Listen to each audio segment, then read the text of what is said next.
Andy Johnson, another simple strategy called Which Word Looks Right. This is used for spelling or recognition. It develops students' ability to recognize letter sounds or letter patterns.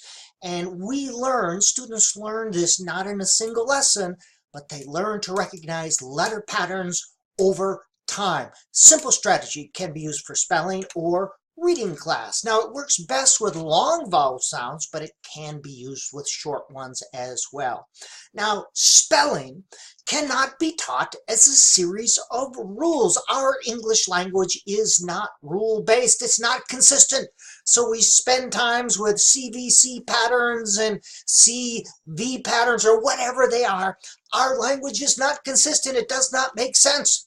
It may make sense to an adult brain, but certainly not to a child who is learning to read. And again, it can be used in spelling class or in reading class for word recognition. Word recognition is different than word identification. Identification is a strategy used to recognize words that you know in your head but don't recognize on the paper. That's word identification. Word recognition is the ability to see a word and instantly know what it is. Identify letter patterns. Now, can be used in spelling or reading class. As I said, all literacy as is one. So ideally, there wouldn't be a separation between the two. Here's what you do. You show student a sentence with 3 alternatives. He fell in the lake. Which one looks right? And when they find it, you show the complete sentence. I like this in the context of a sentence because they can use semantics and syntactic cueing systems as well. I use short sentences, lots of sight words, letter patterns that use similar sounds are included in the sentence. Go get the mail. These are all long A letter patterns.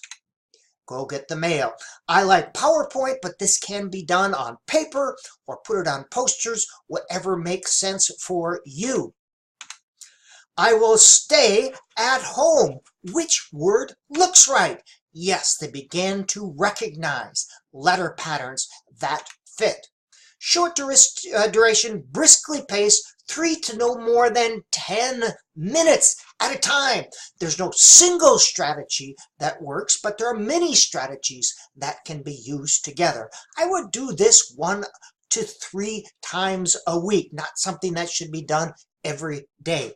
And as I said, there's no single strategy that works best for all students, but there are many strategies that can be used for a variety of students. Now, at the emergent or beginning level, I show simple sentences with lots of repetition and sight words, and you can use picture clues as well. It is a cap. So the student has to look at the beginning sounds, the end sounds, and this is the short lesson as well. Cap, puh. It can't be that one because it has the t. It can't be that one because that's the sound. Which one makes? Yes, it is.